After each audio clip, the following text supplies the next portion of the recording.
Assalamualaikum warahmatullahi wabarakatuh. Bismillahirrahmanirrahim. Nahmaduka ya ghafuru ya syakuru. Masalli wa sallim barik ala sayyidina maulana Muhammadin wa ala alihi wa sahbihi asma'in nama ba'du. Sekarang kamu hidup itu apa? Untuk sujud. Sujud itu murah, gampang. Untuk mengenal Allah. Allah itu gampang kita kenal. Karena Allah itu adharu minadh dhahir. Adharu dhahir itu Allah. Zat yang begitu jelas. Lah mati itu mau apa? Ya menuju Allah. Hidup menyaksikan Allah, mati menyaksikan Allah, itu nyaman. Yang menjadi tidak nyaman karena kamu salah bikin status. Hidup untuk menggapai cita-cita, untuk sukses. Wong komunis yo muni ngono, lonte yo muni ngono, copet yo muni ngono.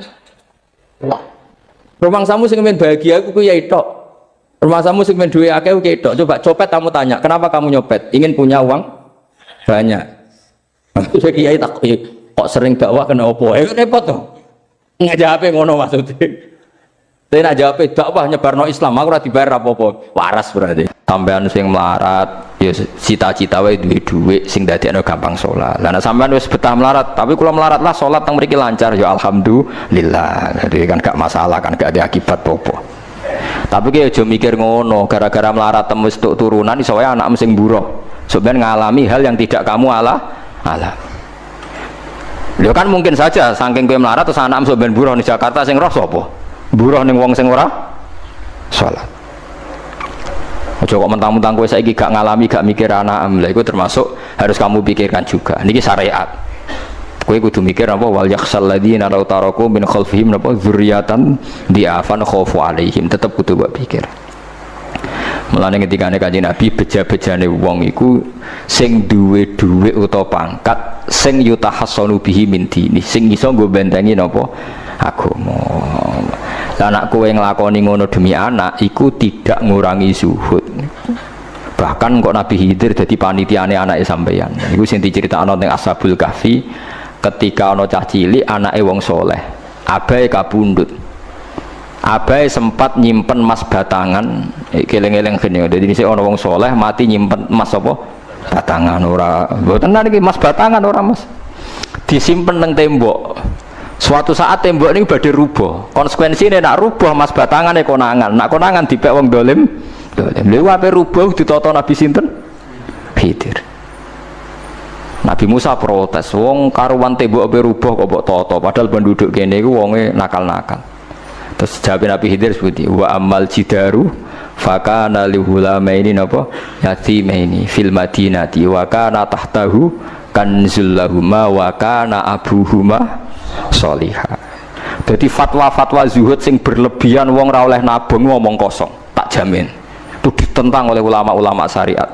Karena di cerita Ashabul Kahfi ini jelas kan, wong soleh nyimpen emas batangan ning tembok demi anake, keberlangsungan kesalehan apa? Anake. Ternyata dipanitiani Nabi Khidir. Supaya emas iki gak jatuh ke tangan-tangan orang zalim. Toh orang ini ketika nyimpen tetap disifati Allah wa kana abuhuma sholihah. Iku nang nunjukno nak wong soleh nabung iku gak ngurangi kesalehan. Tapi rasa mbok mafhum mukhalafah nak ra nabung ra soleh. Innalillahi wa inna ilaihi raji'un. Ora usah ngono, ora usah mbok jero-jero. Pokoke intine iku ana ayat wong soleh nabung iku gak ngurangi kesalehan. Wa kana abuhuma sholihah. Saiki wong do ora ngalim, sing fatwa zuhud berlebihan nganti wong sawangane duwe dhuwit dosa. Padahal mau dukung awake dhewe, paham nggih? Sing fatwa iku dukung napa? Awake dhewe. Keliru, pokoke barang berlebihan keliru. Lah sing seneng donya berlebihan. Nganti miliaran ku gak jelas hitungane. Ya nek cara kula sak sedengan misalnya sak rugen mati ya warisan piro kan? 50 juta. Piro? Mesin bubut anake cek kangelan. Maksudnya cek kangelan ngerjakno. Nah Mas akare ngedol lho. Mboten sing bener ya emas utawi ya tabungan lho. Mesin bubut padha karo ngeke penggawean.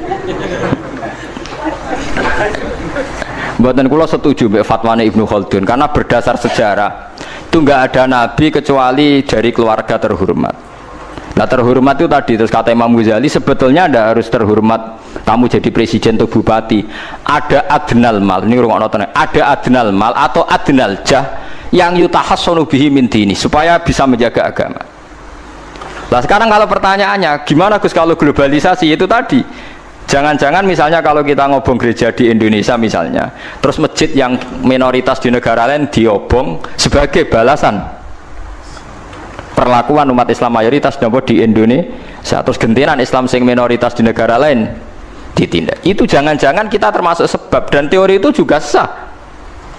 Wong pangeran yo momo tenan, cara ora pangeran yo kapok tenan mbek teori iku.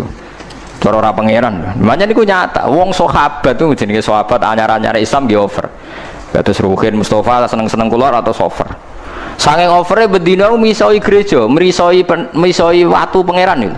Jancuk watu kok disembah. Pangeran nopo watu jancuk watu kok disembah. Akhirnya wong kafir malah sebeh jancuk pisan pangeran. Pangeran akhirnya kena kan? Pangeran ya pangeran Allah akhirnya kena. Akhirnya ono syariat anyar. Wala tasubbul ladzina ta'una min dunillah fayasubbu wa adwam bi ghairi ilm. Mat sahabat temu aja oleh misoi pangerane wong kafir. Kurbane aku mat. Jadi jangan kira semangat tuh. Misalnya kayak Ruhin itu semangat ngiyakno aku ora ngiyakno kiai liya aku ora damuk kiai akeh. Dadi kabeh melane Nabi nate dawuh la yasubbur rajulu abahu. Wong jogeman misoi bapake. Sampai Nabi dibantah ya Rasulullah, wahal ya subur rojulu abahu, mosok tiang misoi bapake piyambak. Terus Nabi jawab, ya subu abar rojuli faya subur rojulu abahu. Ya misoi bapake wong, akhirnya bapake dekne dipisoi. Ya mau misoi pangerane wong, akhirnya pangeranem dipisoi. Lah pangeranem ku sapa? Ora Allah kan? Nah, sistem global itu ya teori itu ya mungkin. Jadi kalau Anda berbuat baik sama agama lain, mungkin agama lain berbuat baik sama kita. Di negara yang saudara kita minoritas, kayak di Bosnia, di Rohingya, di Phuket, di macam-macam, di Mindanao, mungkin bahkan di Amerika. Wong kendel ning Pulau Jawa perlu ditakoki, kowe kendel mergo mayoritas apa mergo jihad? Sama tak ceritani ini kisah nyata kula ndek kanca khusuk era karuan. Nek ana ora salat giyeding era karuan. Islam apa Islam ra gelem salat ngene. Suatu saat dek niku uripe era karu-karuan akhirnya pindah ning Irian Jaya. Ning daerah mayoritas Kristen. Bareng kenalan kabeh jenenge martune sapa Kristen-Kristen. Suatu saat kenalan mbek wong jenenge Kristen Abdullah alhamdulillah padahal wonge ora salat. Mergo buta tenan, butuhe ketemu Islam ra salat tak elas, penting apa? Islam. Terus dia ini sadar bener jenengan Gus, gua gedeng wong rasolat itu mergo ning Jawa Gus, bareng ning Sumatera, ning di daerah Irian, gak iso gedeng. Gue gedeng wong rasolat tak ning Jawa, jajal saiki manggon Amerika, ketemu wong asal podo Islam ya wis seneng. Lah iya artinya hukumnya wong gak ternyata ada ruang dan apa waktu. Ya kok gue darani bojo mayu mergo ora tau metu. Kayak ngono. Soreng metu mesti tak ngerti kan waduh. Dadi wong ora ono sing bener asli paham iki cerita wong asli ora ono sing bener. Angger ana pembanding ya takobal apa napa minna minkum takobal apa. Ya kan. Mulane nganti dadi guyonan kena apa wong tuwa kok asring bojone do ucul mergo sing lanang ndelok bojone wong liya. Lali bojone sing elek terus dibarno. Ya tenan sebagian yang ngono tenan. Wong akeh sing diamuk sing lanang. Wong kok ayune ngono. Ngomong apa, Pak? Lho niku kanca kula tenan. Ngomong apa, Pak? Ya jujur wae jare sing lanang jawab. Masa wong jujur gak oleh jare apa? Wong jujur apa? Lah saiki sampean mulai mikir. Nak saiki ning Jawa ana wong Islam gak salat. Oke, kita gedeng atas nama fitrah agama. Roh wong minum ya gedeng. Tapi sebagian gedeng kita memang masalah kondisi. Buktine hal yang sama kowe ketemu Islam ra salat, nak kowe ning Irian Jaya, mbok ning Timor Leste kowe seneng. Pira-pira ketemu padha napa Islame, senajan to ora napa ora salat. Iki mulane bener sak dur-dure ilmu wa faqa kulli dzi ilmin napa alim. Sak dur-dure wong alim mesti ana wong alim. Nah, saya itu baca teorinya Imam Ghazali, Ibnu Khaldun, terus teorinya Salahuddin Al-Ayyubi, memang teori itu saling pembanding dan itu mesti kesimpulan saya tadi walau la dafwahin nasan apa ba'dhum bibadin. Jadi semua teori ini saling melengkapi. Ya memang kalau ketika kita dewa-dewa no fikih fakir, zuhud, enak, tanpa hisab. Ini seakan-akan kita seneng fakir, mergo bebas hisab. Nah, tapi nak delok randi kekuatan bergening ambek non muslim, terus kowe ape salat kangelan. Lho nggih to, misale sampean buruh ning Jakarta. Posisi buruh, majikan ra salat tekan nyupiri, wae salat ra mandeg pe apa. Nah, tapi nak kowe sing majikan buruh ora salat. Wae mandeg kowe salat. Ayo malah salat, anutlah ra paham lah wis makmum. Gak tak pecat, selesai kan. Oh, tetap gara-gara melarat itu tetap ra iso akomus salat. Mulane ngaji ku sing imbang ya, aja pengagum kemiskinan. Melarat itu rasa mbok kagum-kagume biasa ae. Tapi aja mbok gedhingi dosa kowe kualat wong melarat itu napa? Gedhe wong melarat apa? Dosa. Tapi aja dukung, maksudnya wis ora usah didukung wis akeh malah menapa? Mbok dukung. Wah, malah parah, malah napa? Parah. Lah amar ma'ruf nahi mungkar itu syarat utama tadi ada adna malin, ada adna napa? Jahin untuk yutahasson. Buktine semua nabi itu punya kekuatan sing dadekno enggak tersiksa. Ini ku ma ba'atsallahu nabiyyan illa fi mana'atin min qaumi. Allah tidak pernah ngutus nabi kecuali dari kasta tertinggi. Jadi tujuannya wow, ada sistem sosial yang menjaga. Lucu kan wong Quraisy gudinge ngono mbek Kanjeng Nabi, tapi ora tahu mata ini mergo sungkan Abu Thalib. Sungkan sinten? Abu Thalib. Sayyid Abbas urung Islam, tapi nak Nabi dipateni ya ora trimo. Sampai Darun Nadwa kebingungan carane mateni Muhammad tuh piye wong dekne keluarga napa Quraisy. Sampai ono iblis mendo-mendo wong ngene ae tiap desa ngirimno satu pemuda. Engko ben dame Muhammad berceceran, pe nuntut sapa dene nek sing mateni tiap desa duwe utusan sing mate kangelan. Mergo Nabi diutus fi manaatin mingkau. Nah, ketika Nabi pindah teng Madinah niku asline nggih mboten wong asing-asing amat. Mergo tiyang Yasrib niku wonten suku besar jenenge Bani Najjar napa? Bani Najjar. Bani Najjar niku keluarga besar Nabi saking Sayyidah Aminah. Mulane teng Barjanji diterangno ketika Sayyid Abdul Gerah niku mergo niliki keluargane mim Bani Najjar. Paham ya? Jadi intinya ya gadah manaatin min qaumi. Ngene iku Bani napa? Bani Najjar. Jadi napa jenenge sebutinu wa makatha fihim syahron yu'anu nasukmahu wasakwa. Iku suku napa Bani Najjar, akhwalihi min Bani napa Najjar. Dadi eling-eling. Dadi mboten saged. Mane sampean ya ora usah protes, kadang-kadang kena apa wong alim-alim ya rontok-rontok Gus, rontok-rontok mulya karepe ben rapati repot nemen-nemen. Misalnya kayak wong alim terus wong biasa total wino terus kon bubut ruhin. Nah, wae mulang wae kon apa? Bubut. Ayo repot. Jadi Gus pengeran ape orang ngono ora digaji. Saya itu gak pernah loh takut mati meskipun saya masih muda. Karena saya bayangkan mati itu ya baik-baik saja. Ketika saya hidup ya gak tahu cara ngelola nyawa saya, kenapa kau tidak pergi. Kamu tahu caranya ngelola nyawa kamu, kau gak mati sekarang, gak tahu kan? Tahu-tahu masih hidup kan? Tahu-tahu diutang semacam-macam lah.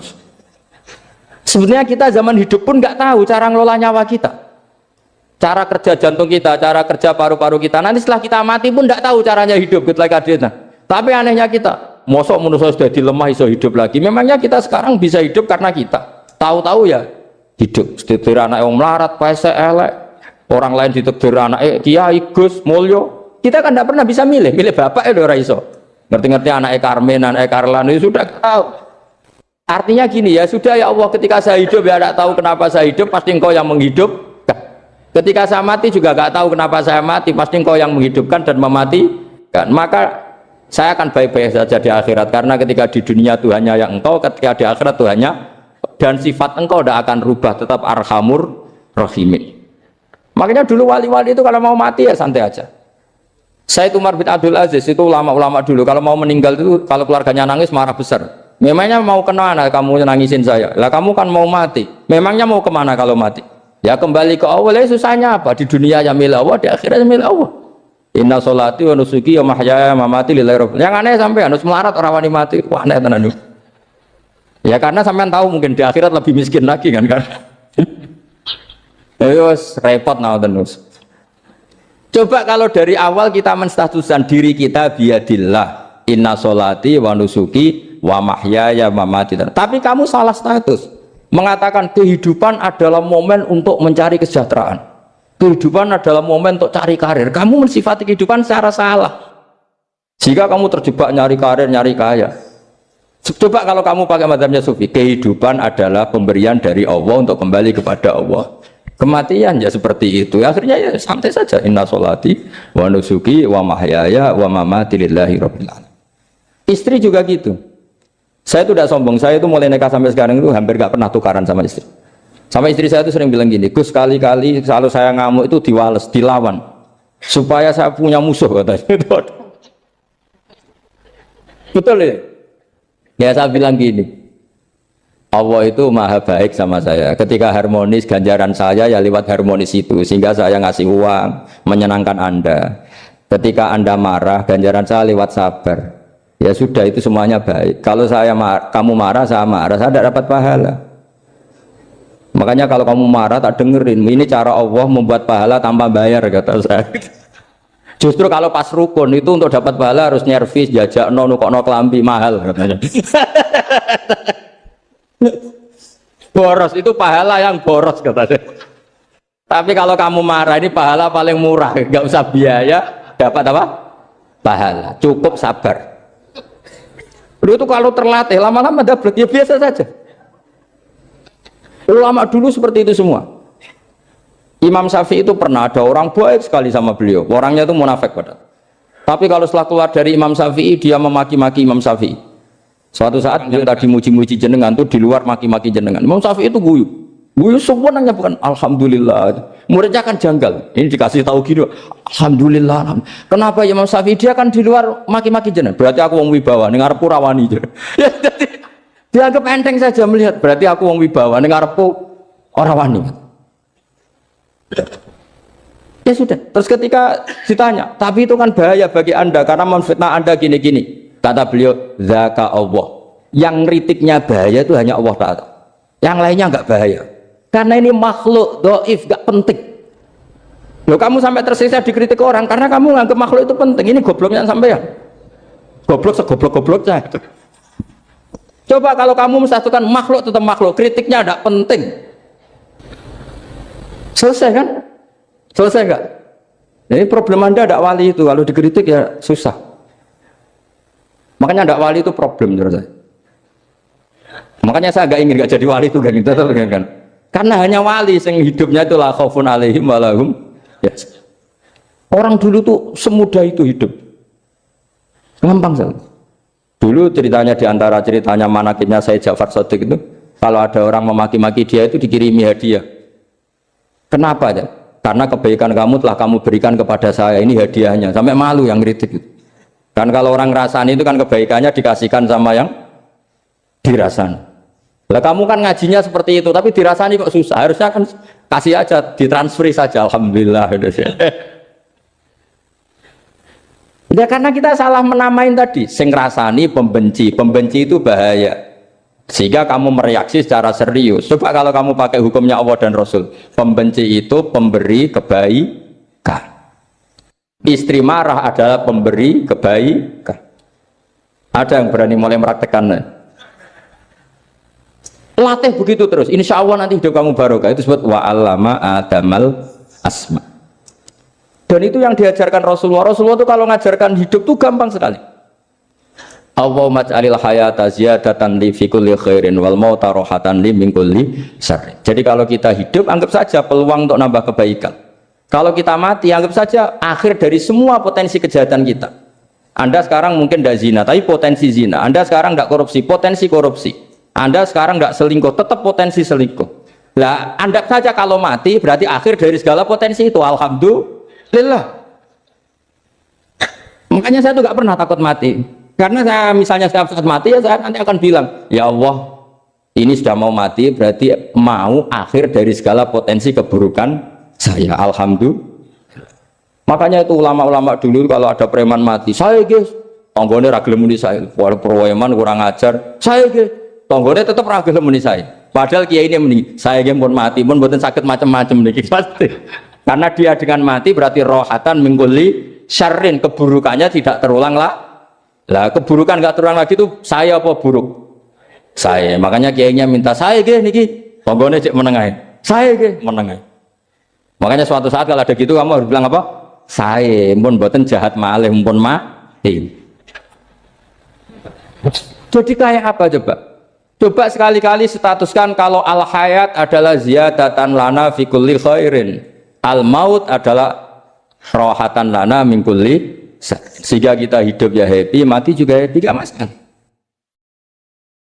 Terus kalau misalnya mendingin, tapi anak bojoku piye? Memang selama hidup anak bojomu bahagia. Ketoknya ya tambah musibah ya cok. Malah sombong lagi kamu, seakan-akan kamu Tuhan yang bisa mensejahterakan manusia. Wong isih urip buat bojomu wis ndonga muga-muga nang mati malah.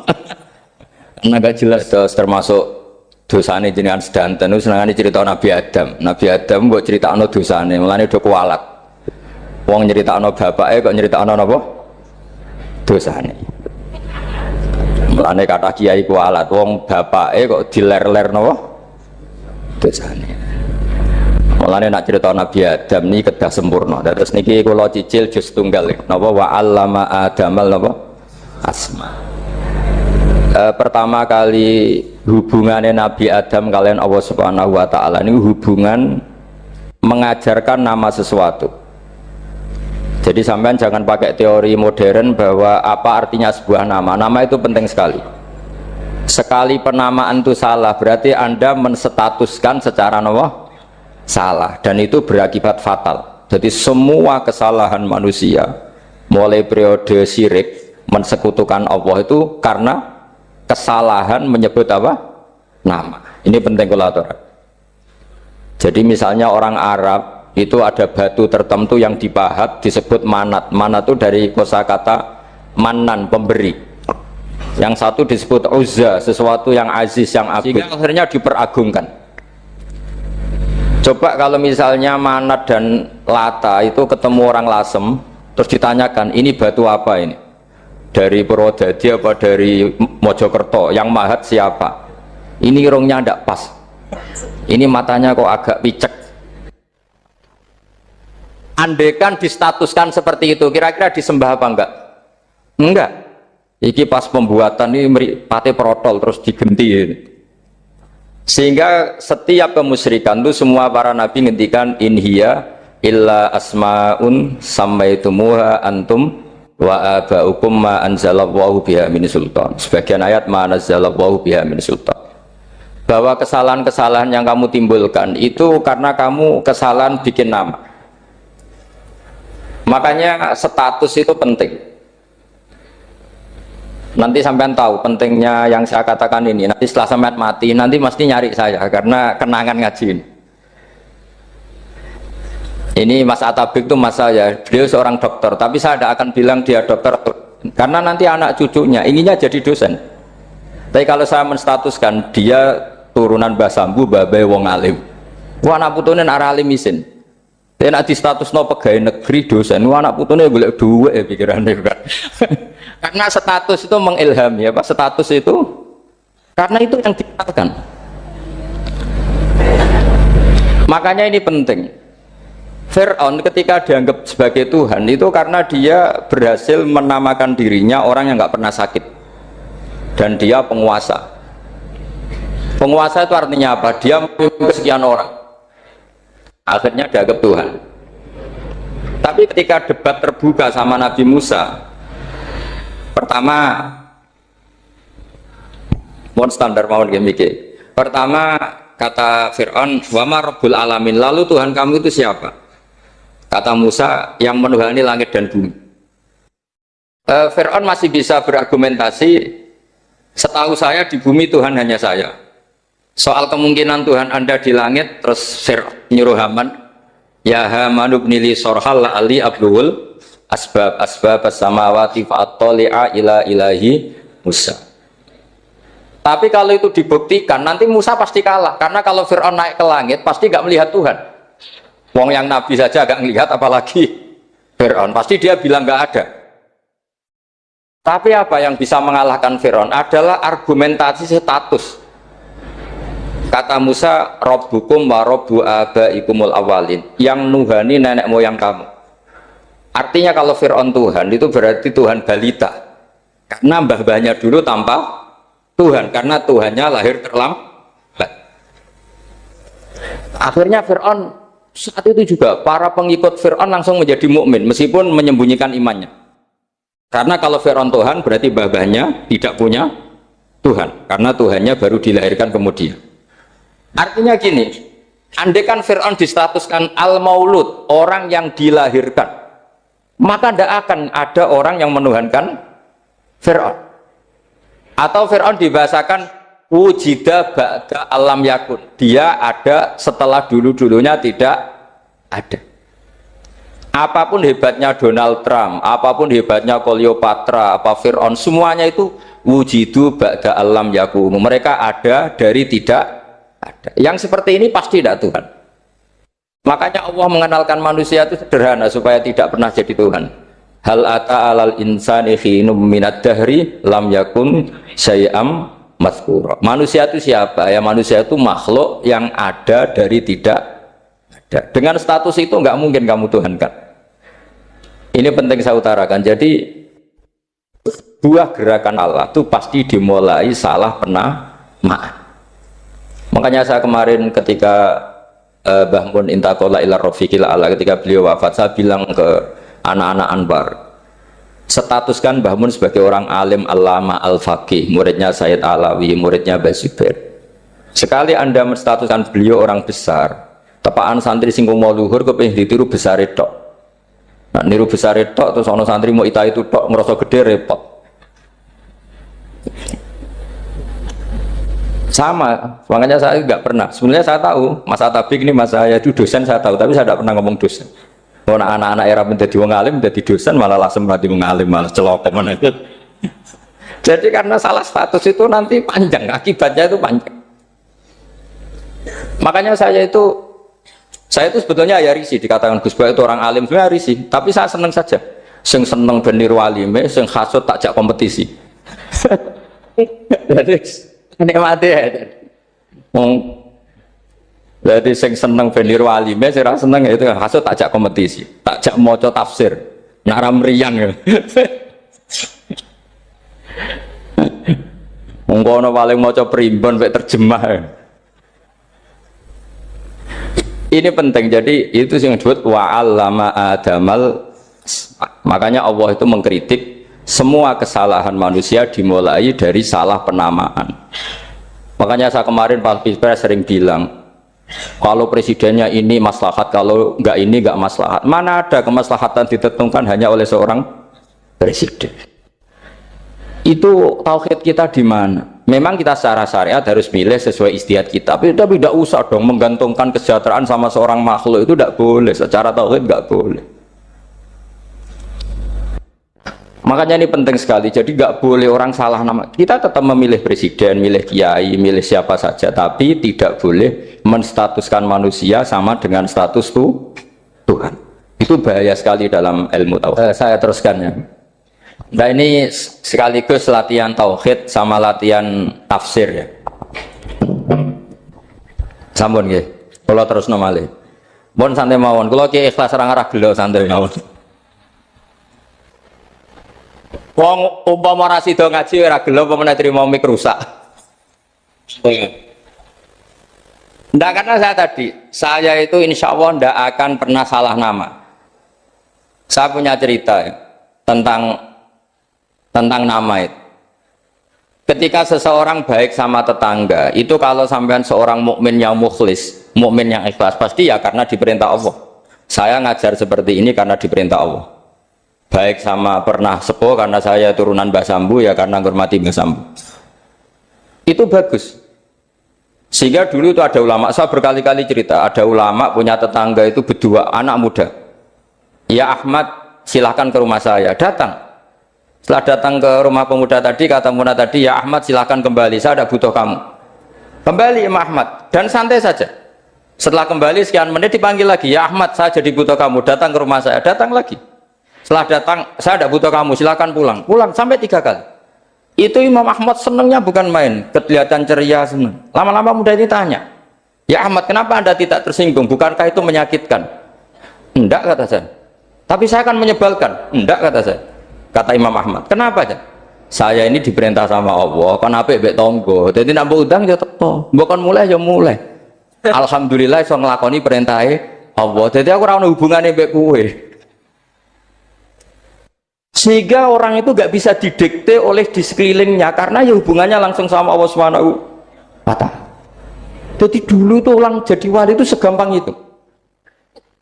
Kalau kamu kan enggak, hukum tentang tetangga itu kamu kayak orang kapitalis, kayak orang komunis, pakai teori sosial. Nak diapik yo apik, dielek yo elek. Itu kan pikiran PKI. Artinya satu perilaku sosial didikte oleh makhluk itu perilaku orang mukmin atau orang ke PKI. Itu orang PKI. Kalau orang mukmin ya mangkana yu'minu billahi wal yaumil akhir fal yukrim jarahu, kita baik sama tetangga karena diperintah Allah, sehingga kecewa ada kecewa ya santai saja. Imam Ahmad katanya, kenapa engkau tetap ceria? Aku ora urusan mbek kowe, urusanku mbek pangeran. Pangeran ngutus sampai mbek tonggo. Saya ulang lagi ya, terus tentang napa wa 'allama adamal asma. Jadi andaikan seorang manusia melakukan kebaikan karena dia makmur, amarahu wa, kita diperintahkan Allah baik sama tetangga, ya biasanya tetap seperti itu, kita diperintahkan Allah baik sama, sehingga ketika ngalami kayak yang dialami Ahmad kita santai saja, ketika kita datang bi amrillah, ketika kembali ya bi amrillah, sehingga ya sudah kita dapat pahala. Tapi kalau kamu kedikte secara sosial, maka kamu akan menjadi orang murahan, yaitu seorang ulama didikte oleh anak muda yang kampungan. Justru kita kalah kan, kita kampungan sekali karena kita ulama senengnya kalau disenengkan orang, mangkelnya kalau dimangkelkan orang. Artinya apa? Kamu didikte makhluk. Itu kerennya di mana coba? Kerennya di mana? Nggak ada sama sekali.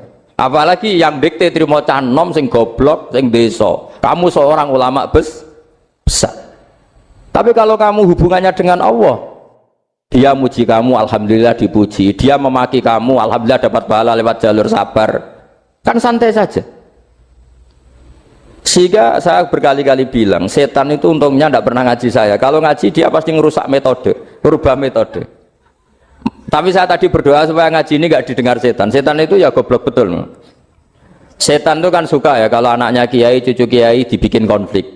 Dia ngiranya dengan konflik pondok itu tidak solid. Ternyata enggak. Misalnya masa tabik konflik sama keluarga Bani Lasem, terus ada yang minggat ke Papua kemana-mana. Namanya turunan kiai di mana-mana tetap bikin pondok, bikin masjid. Yang dulu masjid hanya ada di Lasem, barokahnya tukaran ada di mana-mana. Lah itu namanya setan, salah perhitungan apa? Makanya gobloknya dia itu udah ngaji saya. Kalau ngaji tak kasih tahu itu bahaya itu. Bikin kiai konflik itu bahaya. Iya betul. Islam ada di Indonesia itu ya barokahnya konfliknya sahabat. Sayyidina Ali dan Sayyidina Muawiyah itu konflik. Banyak sahabat netral yang ingin menghindari itu mau ke Cina. Di Selat Malaka sebagian terdampar, terus ada yang ke Aceh, ada yang ke Sumatera, namanya Sayyidina Ali. Makanya awal Islam di Indonesia dimulai Syekh Yusuf Baros itu. Kalau Timur Tengah nggak ada tukaran tuh nggak ada, Islam menyebar kemana-mana. Nah setan ngiranya kalau sahabat tukaran itu nanti kacau. Ternyata enggak, malah Islam menyebar kemana-mana, barokahnya tukaran. Dulu Solo karena konflik ya banyak ulama yang ke Selasem kemana-mana gara-gara Solo gak kondusif. Akhirnya kayaknya keduman basambu, keduman macam-macam. Sedangkan mawon kiai tukaran terus betul apa-apa. Yang penting ora bacok-bacokan, rasan-santetan wis. Terus pokoknya rasan-rasanan ringan ya sudah itu bagus. Memang Allah bikin seperti itu. Tidak apa-apa. Kata Allah wala yazaluna mukhtalifina illa man rahima rabbuk. Kata Allah walidzalika khalaqahum. Ikhtilaf itu barokahnya Masya Allah. Kalau saya setuju pendapatnya Mas Atabik, saya jadi dosen. Nanti yang ngaji tafsir siapa? Tapi kalau dia setuju saya, dia jadi ahli tafsir, yang jadi PNS siapa? Ya sudah, barokahnya khilaf. Dia jadi PNS ya dapat gaji, tapi gaji itu bisa dihitung. Kalau naik harus tambah prestasi. Kalau saya kiai min haitsu la yahtasib, pasti cepat kaya saya. Karena rezekinya kiai itu tanpa batas.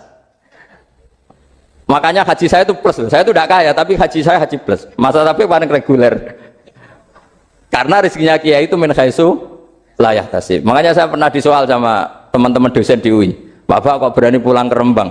Kiai itu kan rezekinya agak jelas. Kata saya justru agak jelas itu bagus. Kalau sampean kan konsisten segitu nilainya. Kalau saya enggak, kata saya. Jadi tak nikmati saja. Karena saya hamba Allah, bukan hamba negara. Kalau hamba Allah ya gaji Allah. Kalau hamba negara ya negara itu, negara sama Allah kayak mana? Allah ya sudah pinter berarti sudah. Jadi jangan pernah kita ini salah nama. Kalau salah nama itu bisa panjang. Makanya ada wali itu kalau dongo itu rontok kriminal, tapi malah pangeran seneng. Sampai dalam riwayat itu innahu yudkhikuni al yauma salasa marat. Wali itu bisa menertawakan saya 3 kali. Itu kata Allah. Itu kalau dongo itu agak kriminal, tapi mesti mustajab. Tapi kalau kamu niru sudah ada mustajab, karena ini KW, copy paste. Itu kalau dia datang ke Raudhah itu bilang gini wali tadi, ya Allah, saya ingin jadi orang baik. Jika engkau turuti doa saya, maka surra habibuk, kekasihmu ini menjadi senang. Tapi jika saya jadi orang jelek, surra aduwuk, yang senang itu iblis. Sekarang milih mana jenengan, menyenangkan kekasih kamu atau menyenangkan musuh kamu? Itu semua riwayat. Terus kata Allah bilang ke Nabi Muhammad, karena wali kan ada alam roh, wis kandhani wis mustajab, coba lain itu baik gue. Segampang itu wali punya hubungan. Saya ulang lagi ya, tapi jangan ditiru. Karena kamu tidak wali, nanti setelah wali niru gak apa-apa.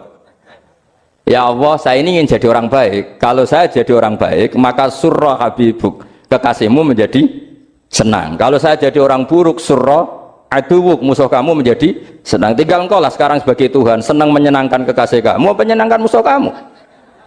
Ya tentu Allah pilihannya kan senang menyenangkan kekasihnya. Terus kata Allah, sudah sampai situ aja doanya, jangan panjang-panjang, baca-baca malah repot. Semudah itu mereka hubungan dengan Allah Subhanahu wa taala karena mereka tidak pernah salah nama. Kalau kita kan tidak. Kita tidak mesti walinya, tidak mesti istiqomahnya, kiai saja karena diangkat MUI, bukan karena kiai betul, atau diangkat di struktur kepengurusan NU. Terus doa pakai namanya sendiri, ya Allah, saya ini ngitmai agama sudah lama, mbok ya Allah, saya ini jadi gini-gini. Status kamu itu belum ada di arsy. Ini penting saya utarakan, jadi nama status itu penting sekali. Sehingga semua kesalahan saya ulang lagi itu karena status. Ini penting saya utarakan karena sekarang itu banyak nama itu disepelekan. Saya itu sering sinau kamus, jadi saya termasuk menekuni tafsir itu diantaranya menekuni kamus. Saya punya kamus banyak, mulai yang dikarang orang setengah kafir, munjid itu kan, kafir tapi setengah. Karena timnya banyak yang muslim juga. Ada yang virus abadi, macam-macam. Yang saya kenang dari kamus, diantara kamus yang saya kenang tentu miliknya Said Zabidi, kamus Mukhid. Ada kamus milik saya namanya Mukhtarus Sikha, itu dikarang oleh orang alim. Itu bilang begini, sama tak bedai sekarang, lafadz ilah itu maknanya apa? Tuhan kan? Tasniahnya apa? Dia bilang isim ini tidak punya tasniah. Dia bilang ilah, normalnya tasniahnya ilahani, jam'anya taksir alihah. Tapi kata dia nggak boleh. Lughat seperti itu nggak boleh, karena kullusmin harus yadullu ala aini musammahu. Ilah itu nama tunggal untuk Allah, sehingga karena Allah itu tunggal nggak boleh ada tasniahnya ilahani. Karena kalau ilahani berarti kamu nerjemah apa? Dua Tuhan. Berarti kamu nganggap ada Zaidun. Ketika Zaid dua kamu bilang Zaidani. Kalau banyak kan nggak pernah ada Tuhan dua atau tiga. Makanya kata pengarangnya itu Abu Bakar Ar-Razi itu kata beliau, wahadal ismu la musanna lahu wala jam'ah wa innama jama'uhu wa sannauhu katanya. Isim ini tidak punya tasnya, tidak punya jamak. Tapi kalau orang-orang katanya, orang-orang itu bilang ini ada jamaknya, ada tasniahnya. Ini penting sekali. Karena kesalahan itu nggak ada. Cara teori Quran itu kesalahan itu tidak ada. Yang ada adalah orang salah. Beda loh ya. Tak wari dadi wong pinter, makanya ini sampai subuh tak wari dadi wong pinter. Saya ulang lagi ya, kesalahan itu tidak ada, yang ada itu orang salah. Pernah ada enggak 1 tambah 1 15? Enggak ada kan? Tapi kalau orang salah bilang 15 ada. Pernah enggak putih ini hakikatnya hitam? Enggak pernah kan? Tapi kalau orang salah misalnya rabun bilang ini hitam, ada. Sehingga ini penting, ini dalam teori ilmu mantek. Setiap Allah menyalahkan mereka itu kata Allah yaquluna bi afwahihim, mereka itu melafatkan dengan mulut mereka bahwa Tuhan itu 3 misalnya, bahwa Lata Hubal itu Tuhan. Itu kalimat yang keluar dari mulut mereka tapi tidak menunjuk hakikat. Makanya kata Allah kaburas kalimatan takhruju min afwahihim, sungguh kalimat itu kalimat kriminal betul yang keluar dari lisan mereka. Karena apa? Normalnya kalimat itu tadullu ala musammahu atau musammaha. Yang namanya kalimat misalnya putih yang menunjuk putih, hitam menunjuk hitam. Nah kalau Tuhan kok ditunjukkan ke batu, itu kan kacau. Tuhan kamu siapa? Hubal, itu batu apa Tuhan? Batu. Tuhan kamu siapa? Yesus. Yesus itu manusia apa Tuhan? Manusia. Makanya kata Allah, kaburos kalimatan takhruju min, mesti terusnya ayat iyaquluna illa kadiba. Ini penting saya utarakan. Jadi makanya kesalahan itu tidak ada, yang ada itu orang salah. Makanya kata Allah ja'al haqqu wa zahaqal batil. Kalau ada hak pasti batil itu hilang. Tapi orang yang meyakini kebatilan banyak, tapi kebatilan itu tidak ada. Pernah ada enggak 1+1=15? Enggak pernah ada kan? Tapi kalau orang bilang itu ada. Ini penting saya utarakan. Makanya kamu jangan janggal. Kata Allah ja'al haqqu wa zahaqal batil. Ternyata sekarang kebatilan ada di mana-mana. Barang batil itu enggak pernah ada. Yang ada pelakunya. Misalnya nyon sewu misalnya gini. Zina itu mengenakkan apa enggak? Kata orang yang ahli nafsu mengenakkan. Tapi hakikatnya tidak pernah mengenakkan. Sekarang tanyakan yang pernah melakukan itu, yang terhantui dosa oleh itu. Hakikatnya menyakitkan apa mengenakkan? Menyakitkan. Tapi yang bilang mengenakkan ada, tapi hakikatnya tetap menyakitkan. Nah, semua kesalahan manusia itu dimulai cara membahasakan. Mengambil uang negara korupsi itu kata yang baru keturutan nafsu nih. Enak punya uang banyak, mengenakkan. Tapi kata yang sudah ketangkep, menyakitkan. Nah faktanya korupsi itu dihisap sampai akhirat. Statusnya itu menyakitkan apa mengenakkan? Menyakitkan. Andai kan orang menstatuskan korupsi menyakitkan, maka akan menjauhi korupsi. Makanya semua kesalahan itu dimulai dari salah memberi nama. Ini penting saya utarakan supaya kamu kalau menafsirkan Quran itu nanti terus benar.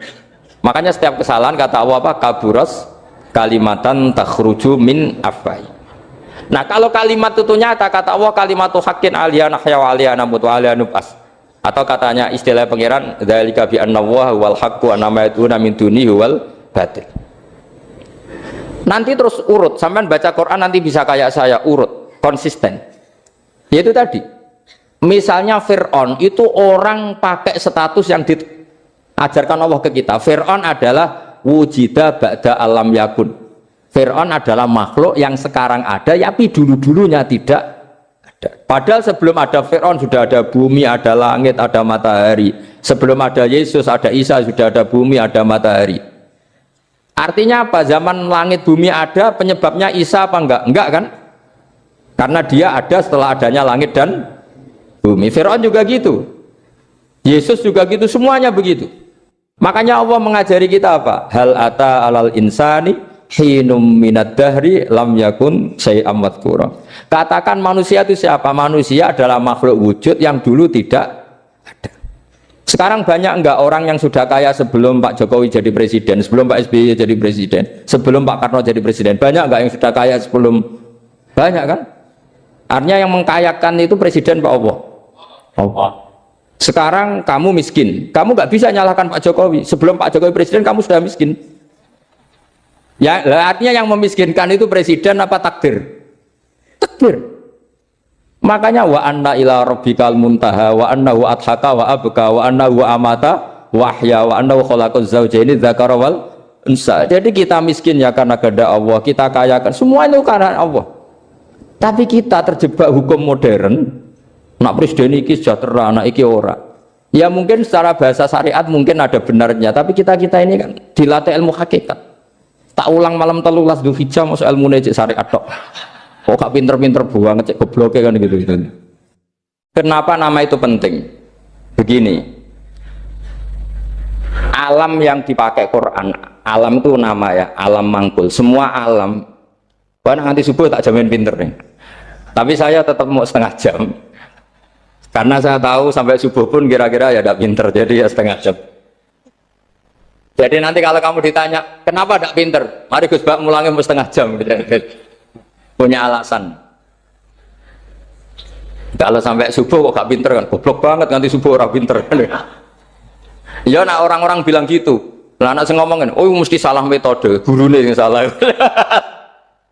Diulang orang pinter-pinter, mesti salah sih mulang gitu. Malah repot lagi nanti. Saya beri satu teori bahwa nama itu penting. Rasulullah itu pernah guyon gini, ini guyon betul ada di hadis sahih, ada di juz 3 di kitab Bukhari. Allah itu kalau ingin bully, Allah itu suka bully, suka goda orang. Kalau ingin bully orang kafir itu menamakan kekasihnya namanya Muhammad. Makanya Nabi pernah guyon. Ala ta'jabuna kaifa yasrifu wa an lisatma quraisin wa la'nahu. Kenapa Anda nggak pernah berpikir bahwa Allah begitu mencintai saya sampai bikin nama untuk saya itu nama yang membingungkan semua orang kafir. Karena kalau Abu Jahal nyari Muhammad mana itu, kalau kamu tahu bahasa Arab berarti artinya kan orang terpuji mana. Padahal Abu Jahal itu menghindari kata orang terpuji. Jadi bingung dia. Muhammad kamu jancuk, coba kamu terjemah. Wahai orang terpuji kamu, itu kan kado semua. Makanya Allah itu suka bully. Jadi kata Nabi Muhammad, kamu tahu betapa Allah itu mencintai saya dan bikin bingung orang-orang yang menghujat saya. Karena mereka kalau menghujat saya tetap menamai Muhammad. Itu coba kalau kamu tahu bahasa Arab, mana Muhammad orang yang berarti kira-kira kalau Abu Jahal Misa itu jancuk kamu Muhammad. Berarti artinya apa? Wahai orang terpuji, kamu jancuk. Ini kalimat yang kacau kan? Akhirnya Abu Jahal pinter. Kalau nyari Muhammad bilang gitu. Ya mudammam, ainal mudammam. Makanya kata Nabi, yastamuna mudammaman wa yal'aununa mudammaman wa ana Muhammad. Akhirnya Abu Jahal kalau nyari Muhammad, ainal mudammam, mana orang yang tercela? Akhirnya orang-orang tanya, mudammam itu siapa? Muhammad itu loh.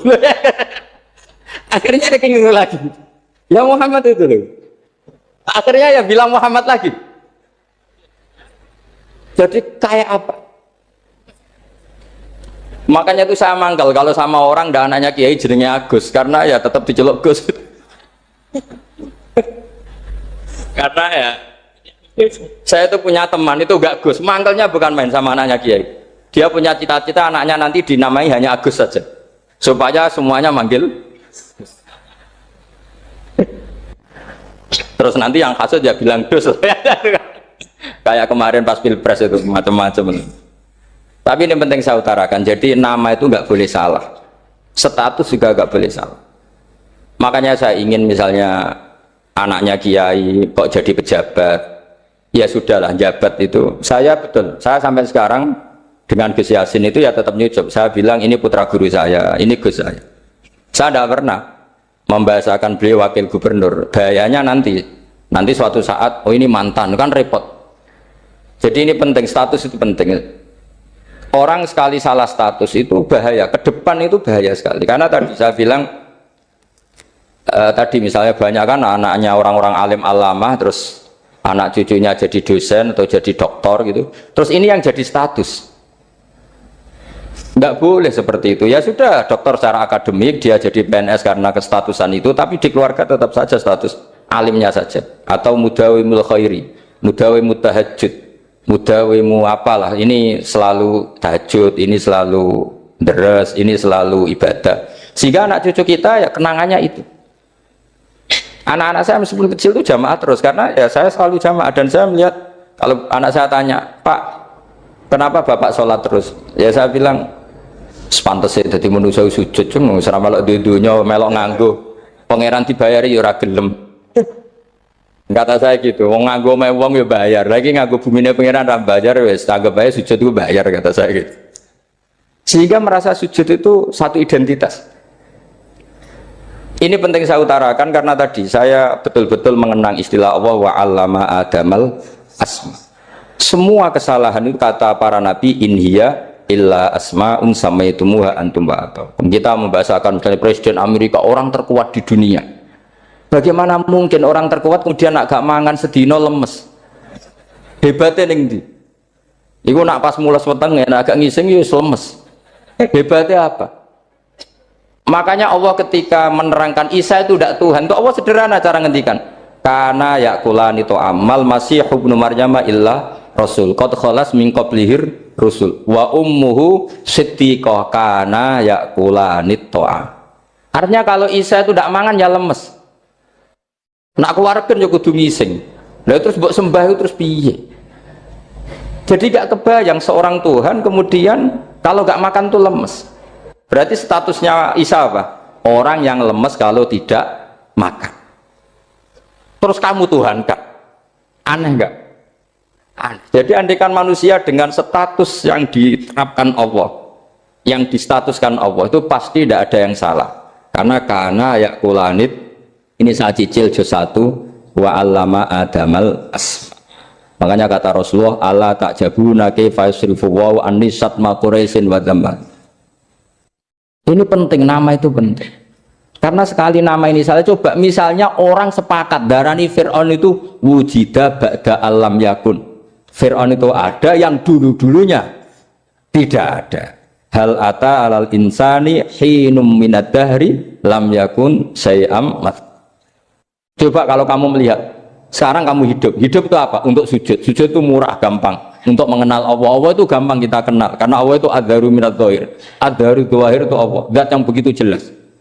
Lah mati itu mau apa? Ya menuju Allah. Hidup menyaksikan Allah, mati menyaksikan Allah, itu nyaman. Yang menjadi tidak nyaman karena kamu salah bikin status. Hidup untuk menggapai cita-cita, untuk sukses. Tek wong komunis yo muni ngono, lonte yo muni ngono, copet yo muni ngono. Rumah samu sing men bahagia aku ya tok. Rumah samu sing men duwe akeh ku tok. Coba copet kamu tanya, kenapa kamu nyopet? Ingin punya uang banyak. Terus kiai tak kok sering dakwah kena opo? Repot to. Ngajape ngono maksudnya. Tapi nak jawab dakwah nyebarno Islam, aku ora dibayar apa-apa. Waras berarti, napa? Ini penting saya utarakan, makanya saya itu mau ngajar itu diantara itu. Al ismu ya dulu ala musamma. Maka itu hebatnya Quran. Quran itu ketika menjamakkan kata ilah itu diulang. Qul law kana ma'ahu alihatun kama yaqulun, kata Allah. Karena lafadz ilah itu tidak boleh dijamakkan. Itu jamak kriminal. Loh kok tidak kriminal gimana coba? Kalau Zaidun itu satu, boleh nggak kamu mengatakan ja'a Zaidani? Nggak boleh kan? Kalau Zaidun satu, boleh nggak kamu mengatakan ja'a Zaiduna? Nggak boleh kan? Sama ilah itu satu apa dua? Satu. Boleh nggak kamu katakan ilahani, dua Tuhan? Nggak boleh. Makanya Allah kalau mengatakan alihah itu qul law kana ma'ahu alihah, andekan. Lau itu andekan. Itu aja masih ditututi kama yaqulun, sebagaimana mereka katakan. Karena lafadz ilah itu tidak pernah punya jamak alihah. Makanya Allah mengatakan qul law kana ma'ahu alihah, masih ditambahi kama yaqulun, tapi itu kata mereka, kira-kira gitu. Maka kenangan saya sama Mbak Turehan, saya ini masih pernah setuju sama Mbak Turehan karena saya mbah saya kandung namanya Fatimah, itu abahnya itu orang sini, Fakhriyas itu, ibunya itu orang Kudus, makanya saya ini ya turunan Kudus, turunan Nas. Itu kalau Mbak Turehan, kalau hari kematian Yesus itu kan ditulis hari wafatnya Yesus. Mbak Turehan kan tentu meyakini Yesus itu Isa itu tidak mati tapi makanya di kalender Kudus sampai lihat itu kan matinya Sibah Isa, kan ada dalam kurung Sibah Isa, jadi yang mati itu Sibah Isa.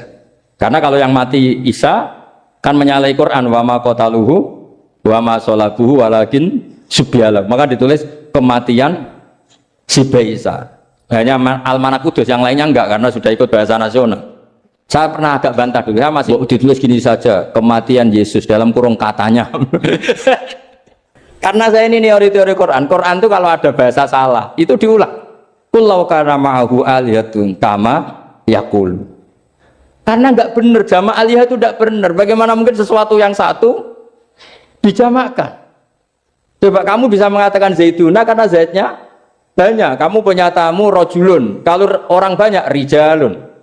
Kamu melihat satu masjid, masjidun. Kalau masjid banyak, masjid. Masalahnya Tuhan itu tidak pernah banyak, mau satu. Makanya itu hebatnya kamus-kamus yang dikarang orang alim.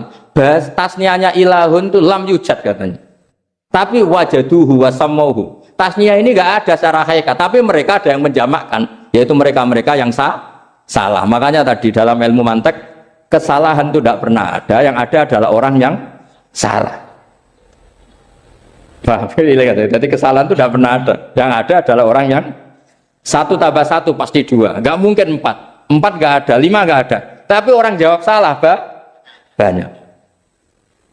Nah, itu namanya ilmu ya. Makanya yang namanya ismu itu mesti ya dulu ala musamma. Andai kan orang mengatakan Lata Uzza, ini batu yang dipahat oleh si A, dulu pesennya di Muntilan, batunya dari Mojokerto, dulu pas bikin tangannya protol terus di semen, di lakban. Bisa nggak jadi Tuhan kalau dengan status seperti itu? Fir'aun misalnya, dulu nggak ada, lahir ngompolan, tahu retoretan, ciliknya malah tahu tipes. Terus tua-tua jadi pangeran, aneh nggak tuh? Tak ada bosan-bosan cerita ini karena ini khazanah kita. Di kitab Nailul Ma'mul itu, di kitab Usul Fikih, saya berkali-kali cerita ini karena ini untuk menunjukkan bahwa Quran itu liqaumi ya'qilun, liqaumi yatafakkarun. Ada seorang kiai, seorang ustadz, kiai dulu itu emang orang soleh, alim terus jadi kiai. Kalau kiai sekarang tuh macam-macam, nganggur terus ingin jadi kiai, terus daftar gitu. Ada lowongan di yayasan, masuk ingin jadi ustadz karena dengar ada gajinya. Dulu tidak ada seperti itu, udah. Makanya dulu tuh kalau ustadz kiai pasti soleh karena dia alim terus ingin orang lain tuh mendapat ilmunya. Kalau sekarang nggak ada yayasan sehat, guru gajinya sekian. Yang nggak ingin jadi ustadz tuh daftar karena ada gaji. Apalagi ada kabar, ada gaji, ada mes, ada wah yang daftar banyak. Tapi mentalnya ada kiai sebetulnya. Ya kalau sama tanya itu baik dah Gus, ya setengah baik. Ya maksudnya setengah baik ya ada baik ngajar itu kan baik. Tapi setengah saja karena motifnya itu nyari gaji, bukan ingin mencerdaskan umatnya Rasulullah SAW. Itu Imam Amudi itu guru matematika. Saya nggak bosan-bosan cerita ini. Guru matematika. Muridnya sampai takut ini masuk surga ndak. Kiai kok ndak ngajarin istighosa atau tahlil malah ngajarin apa? Matematika. Beliau meninggal terus muridnya tanya, "Ma fa'alallahu bik?" Kira-kira gitu. Apa yang dilakukan Allah? Allah nyambut Anda gimana? Terus kata Imam Amudi, bagus saya disuruh ngajar malaikat. Karena malaikat kan tidak pernah kayak anak beki gini ngaji gini. Malaikat itu tidak pernah ngaji, dia iman saja karena tahu surga, tahu neraka terus iman gitu aja. Jadi imannya malaikat tuh nggak keren kita. Imannya loh. Loh itu yang ngendikan Nabi loh, tidak saya. Nabi pernah tanya sama sahabat, iman yang paling keren siapa? Jawabannya sahabat malaikat. Ya enggak, karuan malaikat iman. Dia yang tahu surga neraka, tahu segalanya, masa ada imannya? Pasti iman lah katanya. Terus ya para sahabat engkau iman ya wajar kan menangi saya, nemuin saya. Yang hebat itu orang-orang yang tidak melihat saya, tidak saya didik tapi tetap iman. Karena dididik akal, ya tadi dididik Quran, apa dididik Quran. Sama siapa? Teks bahasa Arabnya masang. Terus Imam Amudi kata Allah, suruh dia ngajarin para malaikat cara menemukan saya. Malaikat dikumpulin terus Imam Amudi disuruh ngajar. Sama singkat kata-katanya Allah di mimpi itu. Istadilla ala wahdaniyati. Di hadrati malaikati. Tolong ajarkan cara menemukan saya padahal Anda ini manusia yang tidak melihat saya. Anda di Jakarta kan melihatnya gedung-gedung. Paling jadi khayal terus nikmat lah. Anda ikut punya tapi ikut nikmati. Orang desa-desa kalau ke Jakarta itu pokrol. Wah di Jakarta itu gedungnya tinggi-tinggi. Tidak kayak kampung sini. Lu udah ikut punya, ikut bangga. Di Jakarta orangnya cantik-cantik, tidak kayak orang sini. Padahal dia ya ada dapat orang cantik gitu. Jadi Allah tuh saking pinternya, miskin-miskinnya bisa berkhayal dan bahagia. Nah, itu alhamdulillah betul. Akhirnya itu apa ini anak-anak begini saya tak niati ngajar standar anak-anak akademik. Terus pertama yang diajarkan hanya bilang gini, sama siapa teknya? Ya malaikat wahi para malaikat. Terus beliau bilang, nisbatus naini wassalasah ila malanihayatalahu nisbatul far'i ilal asli. Angka itu jumlahnya berapapun, 2, 3 sampai triliunan. Semuanya itu nisbatul far'i ilal asli. Binisbat ilal wahid, nisbatul far'i ilal asli. Angka 2 ya cabangnya 1, 3 ya cabangnya 1, 1 triliun ya cabangnya 1. Tetap yang asal usul adalah angka 1. Itu nangis semua malaikat. Cara Jawa itu mandekman kue iman kaya imanku. Makanya imannya umat Rasulullah SAW itu PD-nya, yakinnya kayak imannya malaikat. Kalau Tuhan itu 1. Karena angka agak bisa dimulai kecuali dengan angka 1. Makanya nisbatus naini wassalasah ila ma la nihayata lahu iku nisbatul far'i ilal asli. Semuanya itu nisbatnya cabang ke induk. Berarti semua alam raya ini tetap asal usulnya 1. Yaitu qul huwallahu ahad. Nah, itu namanya akal. Umatnya Rasulullah itu ditinggali mukjizat akal lewat panduan Quran sehingga meskipun kita tidak menangi Rasulullah, tidak menangi sahabat, kita tidak tahu malaikat Jibril, tapi cara iman kita ini tidak kalah keren. Yakin hakul, yakin. Terus kedua, gambar. Kamu gambar rumah, gambar hewan, gambar apa saja, mesti dimulai satu titik. Entah gambar kamu bagus, entah jelek, tetap dimulai satu titik. Nah, titik ini namanya nuqtatul wujud. Semua alam raya dimulai dari satu titik, yaitu nuqtatul wujud. Makanya Quran dimulai bismillah, dan bismillah itu dipilih sama Allah pakai pertama ba itu ada titik. Itu kata semua ulama.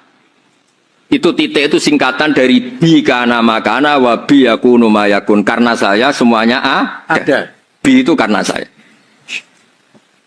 Jadi makanya santri-santri beki tidak usah bayangkan kamu jadi wali terus bisa terbang ke Mekah, tidak usah. Kalau terbang ke Mekah ya sudah umroh aja bayar. Kalau enggak ya maklaran KBH atau apa. Pokoknya cari gratis. Ya gratis kan ya. Dapat orang 10 gratis. Satu. Terus orang enggak umroh-umroh dirayu-rayu supaya umroh. Repot. Itu pelanggaran fikih itu. Kalau orang punya utang itu wajibnya nyaur utang dulu gitu. Wah, repot. Saya itu juga sering bingung di kampung-kampung. Gus sama umroh. Kenapa? Dapat gratisan. Minta uang saja buat nyaur utang, nggak boleh. Wah, secara fikih yang wajib itu nyaur utang bukan umroh. Nggak boleh Gus diminta uang, nggak boleh, harus umroh. Udah gitu saya ini bingung Gus mau umroh, nggak nikmati. Kenapa? Disuruh ngajar Gus. Repot semua kalau ibadah mergawi ya gini bingung semua. Ya saya mohon anak-anak BK semua yang seneng Quran itu harus seneng sampai kayak saya sehingga tahu mencari Tuhan dengan cara tauhid yang berbasis akal itu sedzahir imannya malaikat. Jika di klasmen iman itu manusia ulul ilmi, kita-kita yang nekuni ilmu itu nomor 1 prakteknya. Karena nomor 1 itu Allah karuan kan syahidah wa, Allah kan gak tertandingi syahidah wa annahu la ilaha illallah. Terus wal malaikatu, malaikat kan karuan karena langsung menyaksikan surga. Dan ketiga apa? Wa ulul ilm. Berarti prakteknya kan nomor 1. Kalau kompetitornya semuanya manusia, ulul ilmi nomor berapa? 1 kan?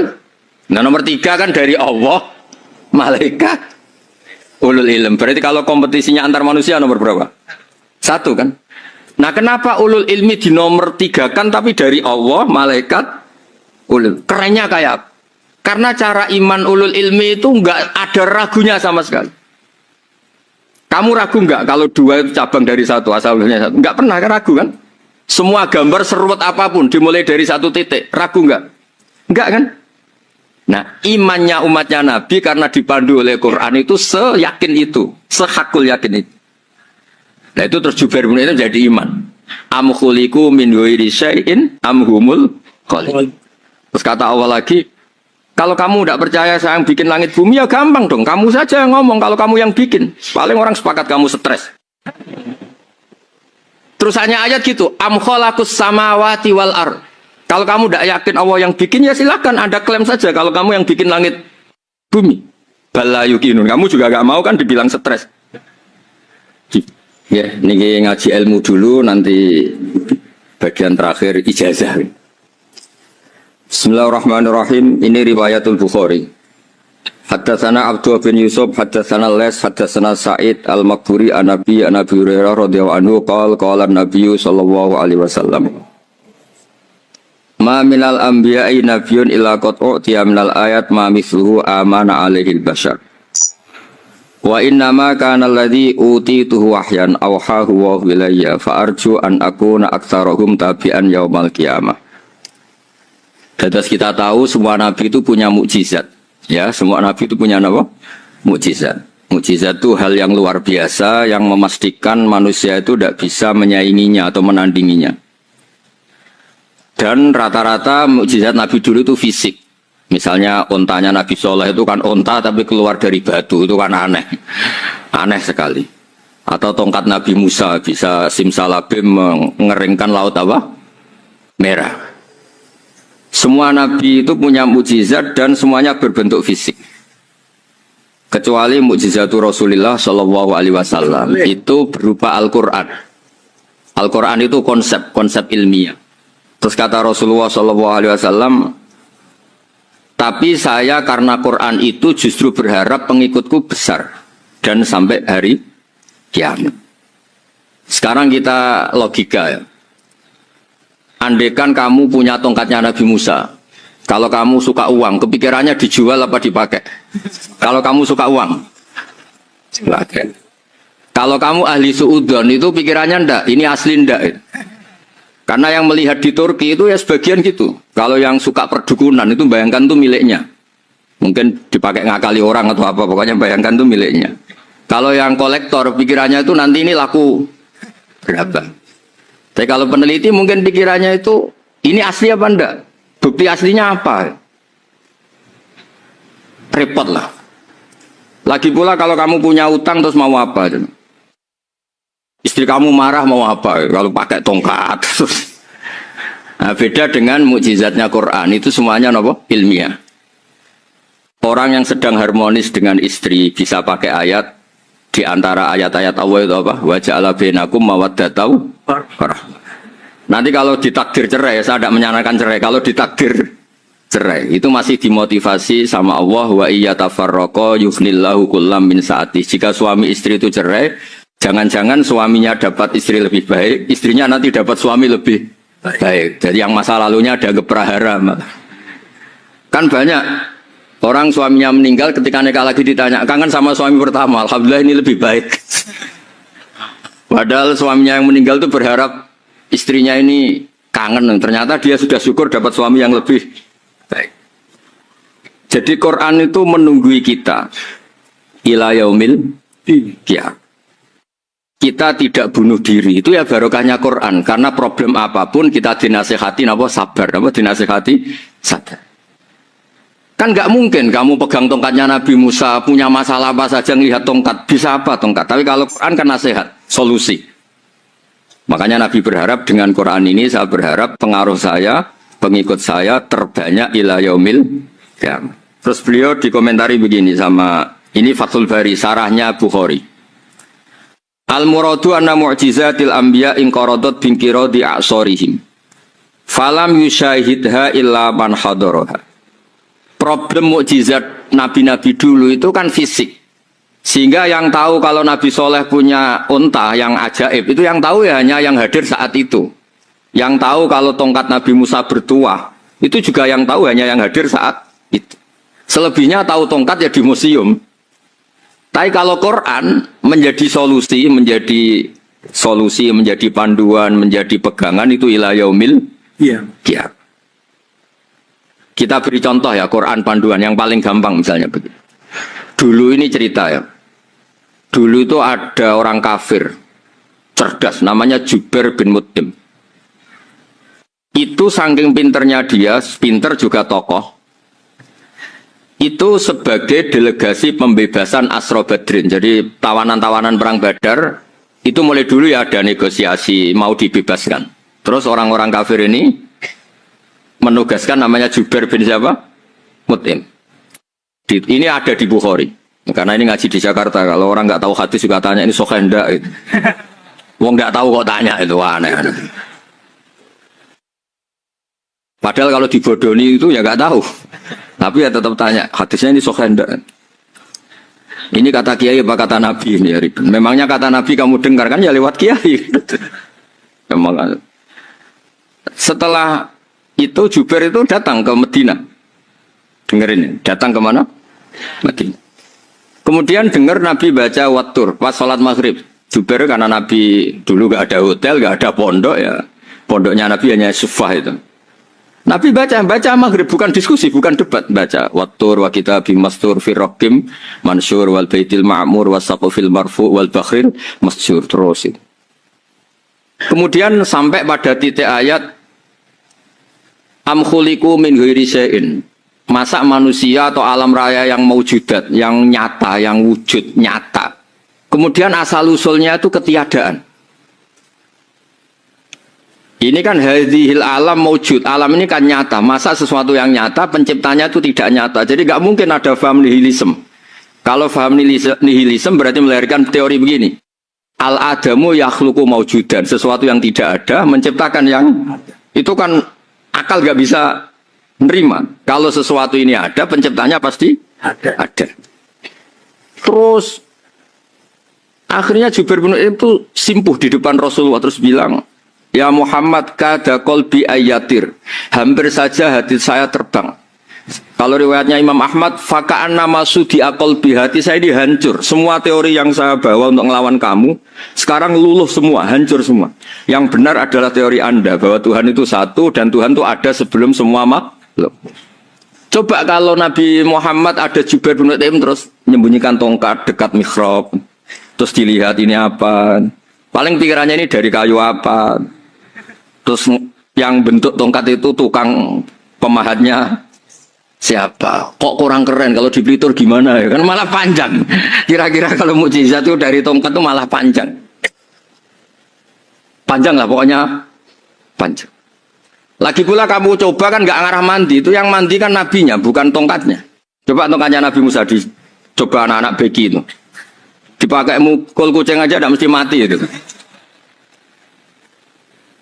Jadi nggak jelas mukjizat-mukjizat seperti itu nggak. Tapi kalau Quran menunggui sampai saking hebatnya Quran, teori rasionalitas, so kampanye di mana-mana. Tingkat validitas, tingkat kebenaran Quran itu bahkan bisa diuji tanpa membuktikan. Tanpa apa? Cukup pakai akal. Ya terus saya teruskan. Fala yamurru terus al-murad anna mu'jizatil anbiya in qaradat bi qidari a'sam wa mu'jizatul Qur'an mustamirratun ila yaumil qiyamah. Wa kharquhu lil adat fi uslubihi wa balaghatihi wa ikhbarihi bil maghibat. Terus kata ini yang ngarang Fathul Bari sarahnya Imam Bukhari. Fala yamurru asrun minal a'sar illa wa yadharu fihi syai'un mimma akhbaru bi annahu sayakun yadullu ala sihhati da'wahu. Wa hadza aqwal muhtamilat. Wa takmiluhu fil ladzi ba'da wa qilani ya anal al makna anal mukjizat al madiyah kanat khissiyatan tusyahadu bil absar kana qati soleh wa asa Musa. Mukjizatnya nabi-nabi dulu itu hanya penyembuh, hanya pelengkap, hanya nuruti keinginan mata. Seperti dahsyatnya apa? Laut Merah di sebelah apa dipukul sama tongkatnya Nabi siapa? Itu semuanya itu hanya memanjakan mata. Urusan mata. Terus wow itu. Tapi kalau mukjizatnya Nabi Muhammad itu berdasar akal. Maksudnya berdasar akal nih dengerin ya. Ya dengerin betul. Ketika Laut Merah terus tersibak kan, wow itu keren kan. Terus kita bilang, menyimpulkan, wah kita tidak akan mampu. Itu bodoh sekali kesimpulan kita tidak akan mampu. Meskipun bikin nyamuk Anda juga tidak mampu. Loh untuk memutuskan tidak mampu saja kok sampai pertunjukan seperti itu tuh laopo, cek goblok gitu. Nah kalau kita karena umat yang pinter untuk memaksa kita nggak mampu, Allah bilang Inna wa la yastahi ayadriba matalam ma ba'udhu. Kita melihat nyamuk langsung berkesimpulan tidak mampu. Saya berkali-kali cerita nyamuk itu sudah kecil, masih punya urat, uratnya kayak apa? Masih punya kuman, kumannya seberapa? Ya enggak? Nyamuk itu kecil, punya organ tubuhnya punya urat. Itu kalau kamu pinter, antara tongkatnya Nabi Musa menyibak Laut Merah sama nyamuk itu sama-sama berkesimpulan melahirkan satu faham bahwa kita tidak mampu. Loh, untuk memaksa tidak mampu saja kok nuju pertunjukan ada onta keluar dari batu, nakotu soleh, ada tongkat yang bisa mengeringkan Laut Merah. Cek goblok ya. Nah kita alhamdulillah tidak sejenis goblok yang seperti ini. Untuk ikrar bahwa Allah itu hebat ala kulli syai'in, cukup lihat nyamuk, kagum kan? Sudah, tidak usah bikin hidup. Saya berkali-kali mencontohkan.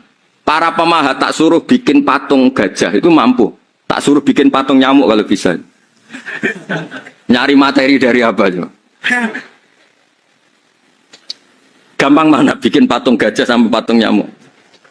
Gajah, makanya Allah bikinnya contoh itu untuk ijaz itu pakai nyamuk, bukan pakai gajah. Itu kalau ustadz-ustadz yang agak jorok malah contohnya nyamuk, Gus. Itu kecil. Itu kayak apa? Di dalamnya dia hamil. Itu anaknya kecil lagi, telurnya kecil lagi, itu gimana itu cara bikin ini?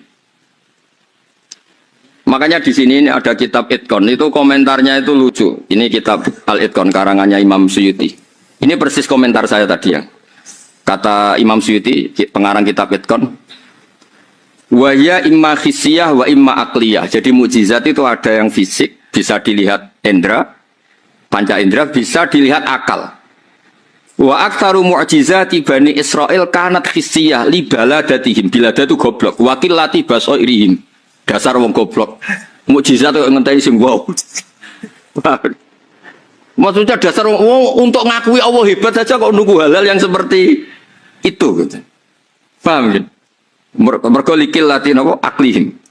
Wa aksaru mu'jizati hadil ummah akliyatun li farati dzakaihim wa kamali afwahihim. Dan mukjizatnya umat ini semuanya berdasar akal karena sudah cerdas.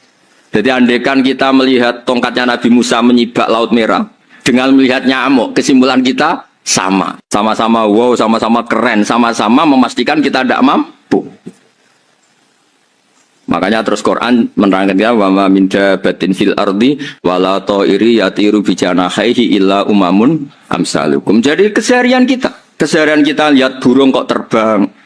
Itu sudah ayatun min ayatillah. Paham ya? Terus niki itu bangga ditunggoni napa Quran, nggih ditunggoni napa Quran. Wa mu'jizatul Quran tusyahadu bil basirah fayakunu mayattabi'u li ajlihi aksar. Terus li annal ladzi yusyahadu bi aini ra'si yang qaridu bingkiradi musyahidi. Sesuatu yang tampilan dahsyatnya itu disaksikan mata, maka itu bisa habis. Era tongkat Nabi Musa seperti itu habis enggak? Bisa mengeringkan Laut Merah, habis kan? Tapi era mukjizatnya Quran ila yaumil qiyamah. Ya contoh sosial, saya kembali lagi ke sosial. Kamu punya teman awet atau punya istri awet, itu konsepnya ya wal kadhiminal ghaidh, agak gampang tersinggung. Coba kalau kamu setiap tersinggung putus, setiap tersinggung habis, kamu tidak punya teman, tidak punya istri. Sampai kita awet seperti ini, kalau kecewa ya wal kadhiminal ghaidh, ngempet. Termasuk saya ini biasanya ngaji khusus terus baca gini ya kecewa. Tapi barokahnya diwarai Quran wal kadhiminal ghaidh, ngempet Gus, ngempet. Terus kecewa sama teman. Kenapa tidak putus? Karena wal afina aninna, sudah kalau kecewa maafkan. Coba kalau kita kecewa presiden demo, kecewa menteri demo, kecewa orang tua minggat. Ya kalau dicari, kalau tidak kan malu. Saya itu punya teman tak tanya, kecewa Gus sama bapak itu. Kenapa tidak minggat? Malu. Kenapa malu? Takut nggak dicari. Itu orang tuh paling malu itu kalau keluar dari rumah nggak di. Saya punya teman lagi, saya ini takut mati Gus. Kenapa? Takut istri saya tidak nangis Gus. Itu kematian terburuk itu kalau saya mati, tahu istrinya tidak nangis. Itu malu betul itu. Makanya jangan mati. Pokoknya pastikan orang sekeliling ada nangis itu baru berani mati. Kalau tidak jangan. Ya jadi mukjizatnya Nabi itu luar biasa. Nah ini terus saya teruskan ya. Makanya mukjizat terbesarnya Nabi adalah Al-Quran. Karena Al-Quran itu cerita tentang hukum-hukum akal, cerita tentang logika-logika peradaban. Misalnya logika peradaban, contoh paling gampang. Di Quran itu ada sekian ayat yang Allah cerita peradaban. Misalnya wa ahsinu innallaha yuhibbul muhsinin. Itu dikutip terus kemudian disimpulkan dalam peradaban. Kata Sayyidina Ali karramallahu wajhah, ngetikanya gampang. Ahsin man syi'ta takun amirah. Kamu berbuat baik saja sama seseorang, maka otomatis kamu akan jadi pemimpinnya. Ada orang nggak tamat SD, nggak tamat papa, gobloknya minta ampun. Tapi karena gaji seorang pakar, oh kamu tak gaji 1 bulan 1 miliar, perusahaan saya jadikan besar. Itu dikongkan ngalor itu ya nurut. Hanya karena dia ihsan. Terus wastaghni amman syi'ta takun nadhira. Saya ulang lagi. Wastaghni amman syi'ta takun nadhira. Dan kamu jangan butuh orang lain, siapapun dia, maka kamu akan setara. Misalnya ada menteri orang antri mau salim, tapi kamu tidak butuh, kan tenang saja. Tapi kalau kamu butuh, habis ya. Ya kan? Kamu tidak butuh seseorang, maka kamu posisinya akan setara. Kamu harus sopan karena punya utang jasa. Kalau gak punya apa-apa kan setara. Ya enggak? Misalnya kamu jajar rektor atau jajar menteri, jajar apa saja. Kalau kamu tidak punya utang kan, kamu jajar menteri tidak punya utang. Sama jajar satpam tapi punya utang, takut mana?